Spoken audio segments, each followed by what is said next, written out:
Alors oui, je sais, vous avez sûrement déjà vu de nombreuses vidéos Minecraft ces derniers mois. Elles vous auront sûrement expliqué à quel point Minecraft est un jeu merveilleux, à quel point il peut être apaisant. On vous a aussi sûrement montré de nombreuses vidéos de construction de folie, réalisées avec des millions de blocs et des systèmes de redstone qui n'en finissent plus. Alors, pour ma part, je serai toujours émerveillée par l'imagination débordante des joueurs, mais aussi par leur patience et leur créativité. Je ne suis pas capable de recréer la moitié de ce qu'ils font. Mais justement, c'est parce que je ne suis pas capable de ça que je tenais à réaliser cette vidéo. On m'a souvent dit « Mais je comprends pas comment tu as pu passer autant d'heures sur ce jeu. » Ou encore « Tu ne te lasses pas de ce jeu ? C'est toujours la même chose au final, non ?» Et c'est pour répondre à ces questions-là et pour vous montrer ma vision et mon parcours sur ce merveilleux jeu que je réalise aujourd'hui cette petite vidéo. Au final, cette vidéo elle est pour vous, mais surtout pour moi, et c'est comme une petite lettre de remerciement à ce jeu qui m'a ouvert à un monde incroyable. Alors, pour vous remettre dans le contexte, je suis au collège. Je suis une fille basique, j'ai pas grand chose à raconter parce que j'ai pas une vie palpitante. En fait, je dirais même que je m'ennuie un peu dans ma vie d'adolescente. Mais un jour, je vais passer une après-midi chez une amie. Et c'est en scrutant son ordinateur que je vais les apercevoir. Ces cubes. Alors, on va se le dire, hein, ces cubes, ils m'attiraient pas spécialement. Ils étaient même moches. Et mon amie n'avait aucun pack de texture, pas de shader. Non, ça on connaissait pas les shaders. Et elle jouait sur un pauvre ordi. Vraiment pas de quoi faire rêver. Pourtant, j'ai été complètement intriguée par l'univers. Et c'est alors qu'elle m'a expliqué le but du jeu. Les animaux, la construction, les minerais, tout. En gros, elle venait de me dire, c'est un jeu où on peut tout faire. Et moi, sur le moment, je me rendais pas compte de cette phrase ni de toutes les possibilités que le jeu m'offrait. Je voulais juste y jouer pour m'amuser avec mon ami. Alors, on me l'a finalement offert et j'ai commencé à jouer. J'ai cassé un arbre, tapé une vache, j'ai découvert mes premiers minerais, construit ma première maison affreuse parce que, évidemment, je ne savais absolument pas construire. Et ça a duré quelques mois, je pense. Et j'en aurai toujours de bons souvenirs. Mais finalement, ce qui a façonné mon enfance, c'est absolument pas ça. Moi, ce qui a façonné mon enfance, c'est les serveurs Minecraft. Et oui, parce que vous vous doutez bien que les gens ont rapidement imaginé des univers incroyables pour que les joueurs se rassemblent avec des objectifs communs. J'y ai découvert les serveurs survie dans un premier temps.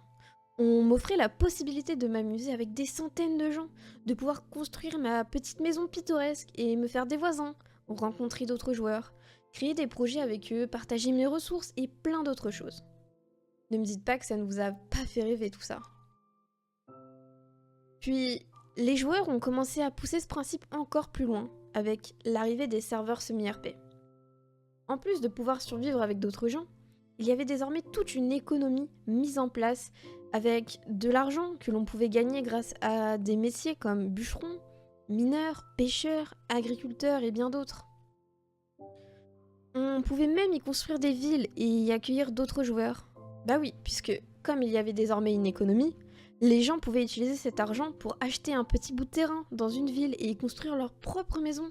C'est pas incroyable ça? Moi en tout cas à l'époque ça me faisait vraiment rêver. Et puis, quelques temps après, je me suis trouvée l'âme un peu plus bagarreuse et j'avais envie d'un peu plus de défis. Et c'est là que j'ai découvert les serveurs PvP faction. Et comme son nom l'indique, le but était simple, se créer une faction avec d'autres joueurs pour ensuite combattre les autres et devenir la plus grande faction. Et ça, à l'époque, et même encore maintenant, ça nous faisait tous rêver, devenir la faction numéro 1 du serveur. Pour ça, il fallait se créer une base, souvent en obsidienne, et la protéger le mieux possible. Car en effet, on y stockerait toutes nos ressources les plus précieuses et le stuff que l'on gagnerait en pillant d'autres bases. Par la suite, nous pourrions finalement vendre une partie de ce stuff ou le garder pour de futures batailles et tenter de devenir la fameuse faction numéro 1. Et alors, ce mode PvP faction, ça a été le début de tout pour moi. J'ai rencontré plein de gens dans diverses factions qui m'ont tous appris énormément, que ce soit sur l'univers Minecraft ou dans la vie de tous les jours. J'ai partagé de super moments avec eux, de victoires, de défaites, mais aussi de trahisons, parce que oui, les trahisons pouvaient aussi arriver. J'y ai vraiment vécu de drôles histoires finalement. Bien évidemment, ce ne sont pas les seuls serveurs existants, surtout de nos jours.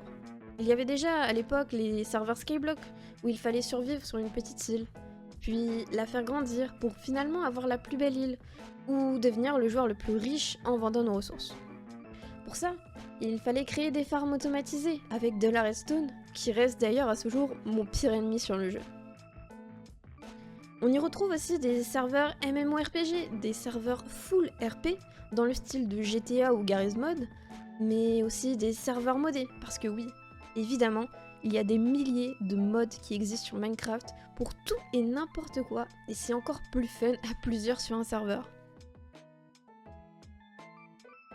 Et ça fait bien rêver tous ces serveurs, mais pour les faire tourner, il faut une équipe derrière.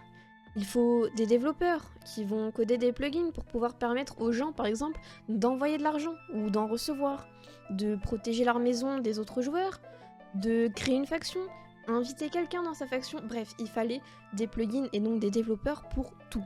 Sinon, il n'y avait pas de serveur Minecraft. Mais c'est pas tout, parce qu'il faut aussi une équipe de modérateurs pour faire en sorte que ça ne devienne pas l'anarchie et faire en sorte qu'il n'y ait pas de triche, que les joueurs soient toujours respectueux. Il fallait aussi construire les maps, et ça, impossible sans nos super builders de talent, capables de construire toute une ville en quelques jours. Il fallait aussi faire connaître le serveur pour accueillir de nouveaux joueurs et que l'économie puisse tourner. C'est alors au community manager de gérer les différents comptes sur les réseaux sociaux, utiliser les forums, les youtubeurs pour attirer de nouvelles personnes. Il fallait parfois aussi des scénaristes pour écrire des quêtes que les joueurs pourraient faire tout au long de leur aventure. Puis, avec le temps, de nouvelles possibilités sont arrivées et de nouveaux postes au sein des équipes se sont créés. Modélisateurs, game designers, animateurs, rédacteurs, vidéomakers et bien d'autres. Et c'est avec tout cet univers technique qui n'a cessé d'évoluer que j'ai commencé à me découvrir de nouvelles passions. J'ai appris à utiliser Photoshop pour créer des affiches Minecraft, des logos, des bannières. Et j'ai par la même occasion appris à utiliser Cinema 4D pour la modélisation. Je me suis intéressée au community management pour les serveurs Minecraft et j'ai même découvert le développement web et Java. En fait, j'avais à cœur de pouvoir à mon tour participer à l'évolution d'un serveur Minecraft et pouvoir offrir aux joueurs ce qu'on m'avait moi offert auparavant. C'est-à-dire des heures de jeu et d'amusement que je ne voyais pas passer. Au final, me voilà maintenant dans des études de communication, mais également streameuse. Et ça ne serait jamais arrivé si je n'avais pas joué à Minecraft.